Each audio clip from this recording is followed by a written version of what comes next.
Pete Thompson on his way to Wells Fargo Center. He might be there already. The PT, are you in Philly at the Wells Fargo Center?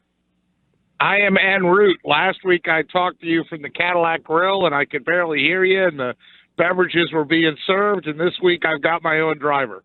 Wow, man, this guy is just you have your feet up, too?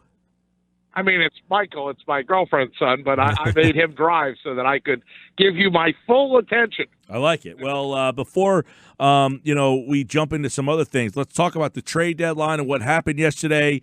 Nate Thompson, not Pete Thompson, no relation, right, PT, yep. Right? Not a long-distance cousin? Never met the guy. Good spelling, though. Same exact spelling.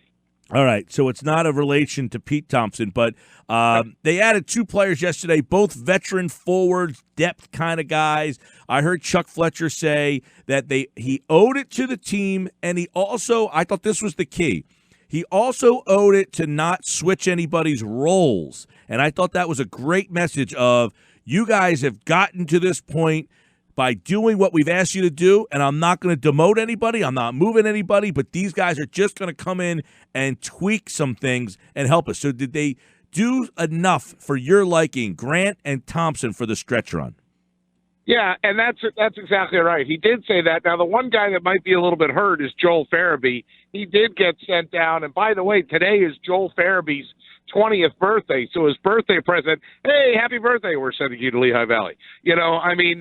But Joel Farabee's an interesting guy, too. I read a piece today. He's got a Bible verse tattooed on his right forearm, and it talks about, stand the test, and you'll get everything that you're due. And, I mean, it's a pretty interesting fact of a kid that's 20 years old and understands that, it's not just going to be handed to you. I like to see that. So, he's basically, they sent down Farabee, they sent down Connor Bunneman, and that's a situation where, look, you had a chance to get a 35-year-old guy and a 29-year-old guy that are established NHL players. This Nate Thompson is a guy, no relation, is a guy that, is a great penalty killer, so that maybe they're both decent face-off guys. Nate Thompson could maybe take some pressure off of Claude Giroux late in the game if he's got to be out there. And, so he's the fourth-line center. And the thing that's interesting is, too, his biggest win was really off the ice. He got sober, he said, with Sportsnet. That's the ESPN of Canada. 3 years ago, he didn't even know if he wanted to live. So here's a guy that's got all the talent in the world to play at the NHL level, and he's got a chance. He's been with 3 clubs that reached conference finals, Tampa Bay in 2011, Anaheim 2015, Anaheim 2017. Here's a guy that basically, you talk about second chances or third chances. Here he is at a good point in his life, getting out of a bad situation and getting into a good one. Not that Montreal was awful, but he gets to a better situation in Philadelphia where he's going to probably see more playing time. And then Derek Grant, that's a guy, the Flyers are the 7th team for him in 7 seasons. So where do you put Grant? Right on the edge, like that last spot. You know what I mean? So, look, there's still veteran guys that are improvement over Farabee. I think that Farabee had made enough mistakes that they looked at it like you gotta get more seasoning down there. And look, you carry those 12 forwards with these 2 pickups, Farabee, Bunneman, or maybe even Morgan Frost. If you got to bring those guys in, you bring them back up if you need them. But 20 games left. Happy birthday, Joel Farabee, right? Yeah, well, forget about that. Let's think about this. We've talked a lot about this team the last couple of weeks. I thought the win at Columbus was the most important thing that had happened to them this year. They beat them at home, but then they played them again on the back-to-back, and they beat them down there. And that showed, all right, we're not just trading points with you, we're beating you. And then you have a game on Saturday against a Jets team, and you took care of business there. So do you go from, hey, I hope they make the playoffs, and if they get in, that's great, to I'm starting to believe in this team a little bit? Oh, I'm definitely believing in them. But has that changed? Have you changed your outlook? Absolutely it has for me because, They didn't give me any reason to buy into them anymore. Remember, Michael and I went on that West Coast road trip that was one of the lower points of the season where they just couldn't, and they just didn't have their identity. The fact that they've been starting to run some wins together and they've been a good team. I mean, they're 13-5-2 on their last in that stretch, and 3 points. I mean, the Metro is so close, Mike. That's the problem, is that they could either be one of the teams that are the top 3 seeds, or they could be out of the playoffs. It's so tight. PT, Saturday's game was pretty interesting because Scott Lawton had 2 goals, and his line, I think, in my opinion at least, was the X factor. And we're already talking about it a few minutes ago, the depth of this Flyers team. That has been a topic of discussion, it feels like, for a few seasons now. Do you feel like Lawton's line can be the X factor or the difference maker? He also already has set his career high in goals. Yeah, and they were trying to get him the hat trick the other day. Scotty Lawton, it just went off the end of his stick there, and he wasn't able to complete that. That's a bonus, Ryan, when you get that, But to be honest, everybody has basically 1 to 2 good lines in the NHL. If you can get any story out of your third line, then you're really not just a playoff team, but you're a team that can maybe make a run. So, Lawton is a guy that, you're getting something from him, you're getting production from him. That's outstanding to get stuff from your third or even your fourth line. And the fourth line generally, of course, supposed to be the pest line, the checking line, the energy line, and where you stash your penalty killers if you go down on the disadvantage. But, the biggest thing to me in this push, Scott Lawton's great. The biggest thing is Claude Giroux is red hot right now. Claude Giroux is a guy that's playing like the way the captain should be playing. Jake Voracek has gotten out of the fog and is starting to make key plays. And then Couturier is Sean Couturier. Travis Konecny, arguably one of the best Flyers all season long. But when you have your big 3 going, and Alain Vigneault has noticed that, those are the guys that you need, those guys to show up night in and night out, and those 3 are. Now, something we talk about probably too much with the Philadelphia 76ers is their home record versus their road record. And the Flyers have some similar stuff going on. Their road record is better, but it's a drastic difference. They're 21-5-4 at home. They're 14-15-3 on the road. Correct me if I'm wrong with those stats, but do you hold any weight to that difference, home versus road? Is it a concern, or how do you look at it? They're not as drastic as the Sixers, home versus away. And by the way, with the number of games that they have left, they have 20 games left. 11 are at home, 9 are on the road. So where they sit right now, that's almost basically 10-10. You might as well, swing that. So I attribute their road problems, quite frankly, to Carter Hart. Carter Hart was unbelievable at home, but has been awful on the road. In fact, we happened to see him not spaz out, but sort of lose his temper when he came off the ice in San Jose. So they're not only looking for a little bit of revenge tonight when they face the Sharks, but I know Carter Hart, who I presume will be in net, is also remembering, God, the last time I faced this team, it was awful. And he has corrected that problem. They have as a whole. Mike talked about it. The fact that they went and, the Flyers team earlier in the year would have lost that game in Columbus. And right now, they're a team that doesn't seem to have any quit in them, and they're really strong in the third period. Look, there's some times, and, it may happen tonight where they come out and they're not hot in that first period. But as long as they play 3 periods and they're getting better in the third, I'm okay with that. Tuesday with Thompson. Pete Thompson's host of the Pete Thompson Show, Saturday morning, 8 a.m., right here on 97.3 ESPN. So, by the way, right now, if the playoffs were to begin, it would be Flyers-Penguins. First round, the Flyers sit 3 points behind the Penguins for the second spot. So, realistically, the Flyers are playing for home ice advantage. If they can get that 3-point points differential, if they can surpass that and jump into the 2 spot, they would get Pittsburgh, theoretically, with home ice advantage there. But here's some interesting conversations, because right now it's 77 points. They are in third, but they're still only 1 point ahead of Columbus and the Islanders for the wild card spot. So they are not, as well as they've played, PT, they are not definitively locked into a playoff spot. That's the scary spot. It's so tight, Mike, and you're absolutely correct. I get that today, or maybe it was yesterday. I think yesterday was the first time I got that chart that I get from the league. I know I've shared it with you before. It's like an XLS spreadsheet, and it goes left to right with Atlantic Division, Metropolitan Division, Wild Card, and all the teams that are left. And has a tragic number at the bottom. The opposite of baseball, where the magic number is what it's going to take to win. The tragic number is what the combination it's going to take for them to lose or get eliminated from the playoffs. And when you look at this chart and you're looking at the Metro, you've got Capitals, Pittsburgh, Flyers. Then the two wild card spots, like you said, are the Islanders and Columbus. But then when you keep bouncing along, the next two teams are Carolina and the Rangers. And even in the very eighth spot of the 9 teams chasing a wild card, you can't even mathematically eliminate Jersey yet. That's 1, 2, 3, 4, 5, 6, 7, 8. That's the entire Metropolitan Division, for God's sake. Yeah, it's a lot. So Flyers tonight against the Sharks, 97.3 ESPN. Coverage begins 7 o'clock. For all of the Flyers coverage, check out Kevin Durso's coverage at 97.3 ESPN.com. I would imagine, I'm not producing your show for you, Pete Thompson, but a Durso appearance could be happening on the Saturday show.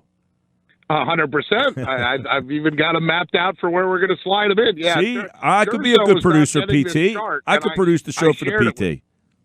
Yeah, you can produce it. I like when you produce it when I'm on the air. That's always my favorite, when I get the text message from you while I'm talking to the guest. Since you already know, by the way, that I'm awful at, marching straight forward and walking and chewing bubblegum at the same time. That's my favorite. When I get the text from MG, come on, PT. Yeah, all right, man. Let's get into some Sixers, because the news today about Ben Simmons not looking good.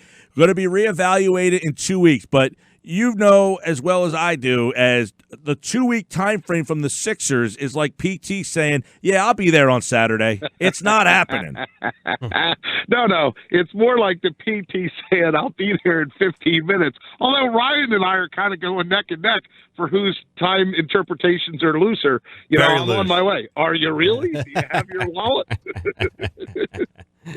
Mr. Peabody? I love you, Ryan. Yeah, it's what was the phrase again for the back injury? What was the 2-word phrase that Woj tweeted out? What's it called? A nerve impingement in the lower back, and Josh has had that injury too. I actually have. Oh, of course he has. Josh can tell you exactly where the nerve is and see the nerve endings go into your lower lumbar. No, I don't know. I mean, look, the crazy thing is Embiid, of course, has had now 2 games where he's coming out of his quote-unquote shell, he's getting his smiles, he's having a great time. But don't they need both those guys to be successful in the playoffs, in your opinion? Absolutely. They're not winning an NBA championship. They're not winning the East. They might not win a series without having both of those guys. But at 100%. It's really the story of, here we go again. A couple of years ago, it was Embiid who had we had the welding mask on 2 years ago.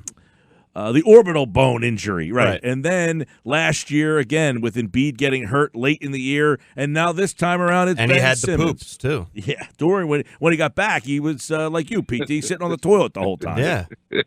Well, I can sympathize or empathize with that. You're right. Look, if you had a soap opera or reality show, you'd have to have the Sixers be a part of that, wouldn't you? They are a soap opera. Right front and center. Every day you have no idea what's different. And Mike, I will say, you make an excellent point too. If it's anything medically related, he's going to be reevaluated in 2 weeks. And what's going to happen then? 2 more weeks. I feel like we're watching the movie The Money Pit. When's it going to be done? 2 weeks. When are you coming back? 2 weeks. Hey, Fielding, we worked today. Money Pit was Michael Keaton, right? Money Pit was Tom Hanks and Shelley Long. No, Mr. Mom was Michael Keaton. Yes, that's another one I often quote. Yeah, 220, 221, whatever it takes. You fed a baby chili?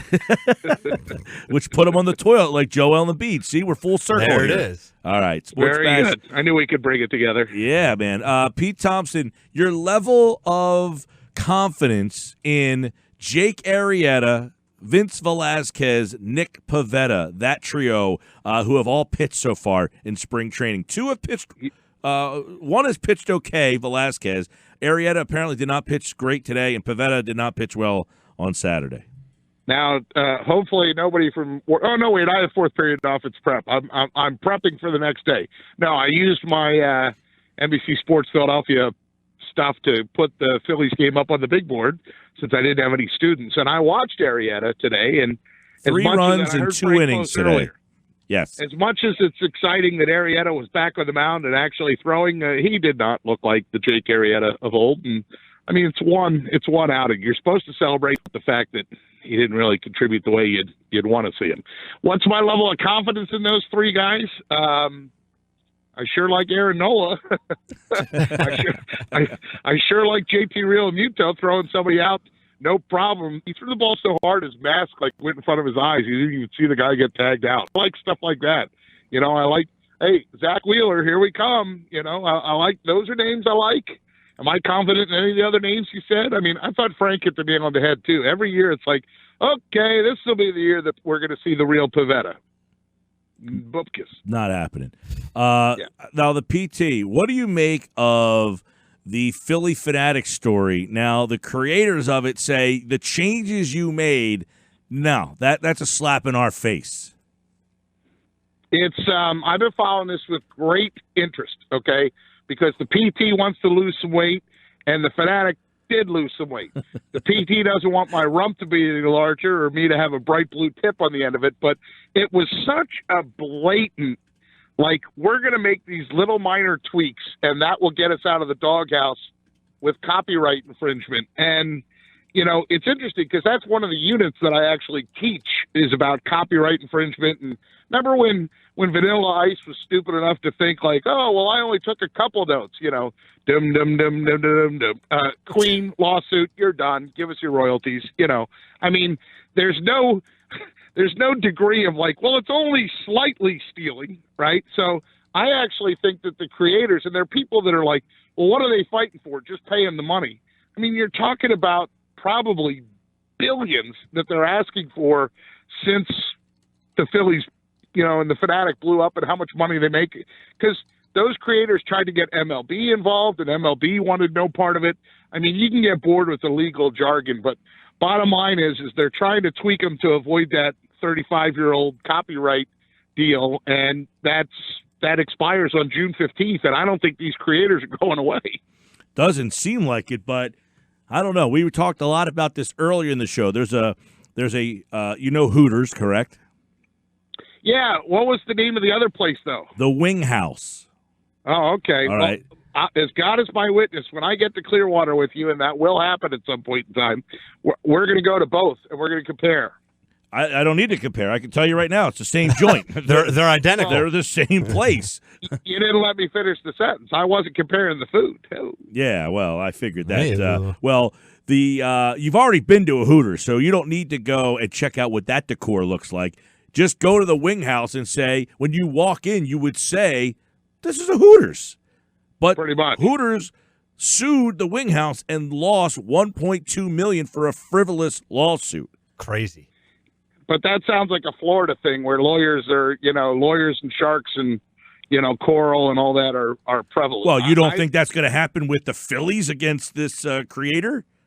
Oh, hands down. But I think the creators have a leg to stand on is what I'm saying. Oh, I don't know. This to me sounds like the Wing House and the Hooters, where the Hooters said, you stole our whole decor, everything. And the Wing House said, no, ours is black and red and yours is orange.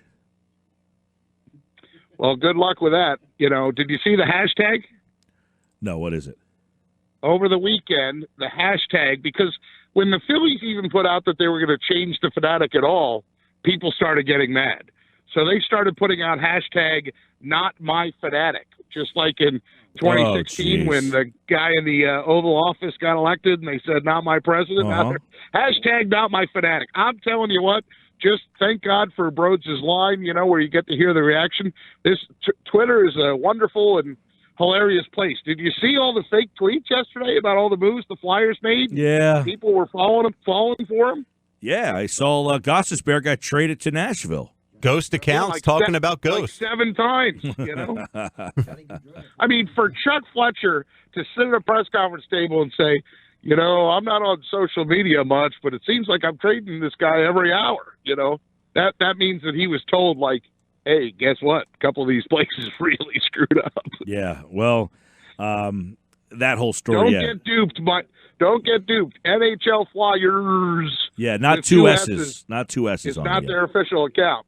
PT was cited last night at the Cal basketball playoffs. A great game. I didn't see in the second half of that game, though. But St. Joe's held on to beat Atlantic City, which means we will have St. Joe Wildwood Catholic tomorrow on 97.3 ESPN. We'll also have Mainland versus St. Augustine Prep tomorrow in the first game. So the Cal playoffs, and then the championship game, the signature event of the high school basketball season this Saturday.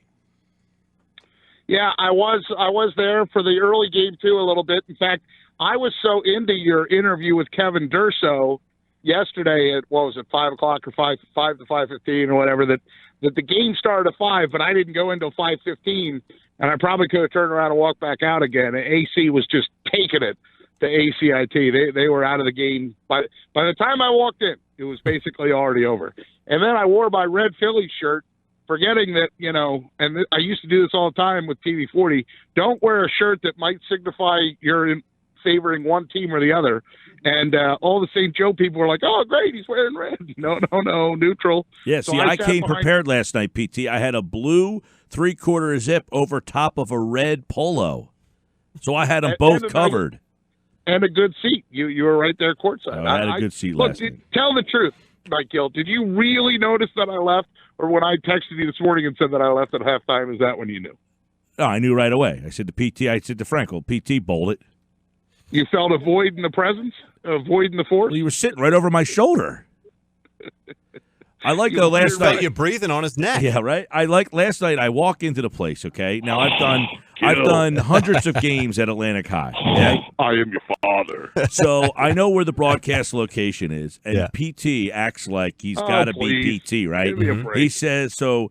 There's a table down the end on the baseline, which a couple of years ago I had asked if we could move from the baseline to the Mike McGarry sideline. sits down at that baseline. Well, they used to have us down there, and it's really hard to call the game from that angle. Yes, it's not like it's the everything's it's tough on the other end. So about 3 years ago, they switched us to the middle. Yep. Well, PT being PT, trying to be like I'm PT, as the AD standing there is like, hey, if you want to get down to your table, you're going to have to get some extra. I said, what are you talking about?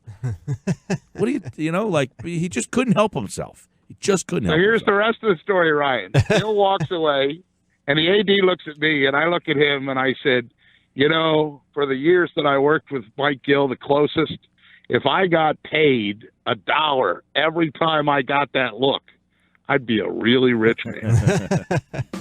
Nice. All right, Pete Thompson, host of the Pete Thompson Show. Saturday mornings, 8 to 10, right here on 97.3 ESPN. He'll be previewing championship weekend and recapping all the playoff games this week with Mike McGarry. He'll have Flyers with Durso, and I'm sure a whole heck of a lot more. That's this Saturday, 8 to 10 on the Pete Thompson Show. All right, PT. Let's go Flyers. See you guys. He'll be at the Flyers game tonight. They play the Sharks.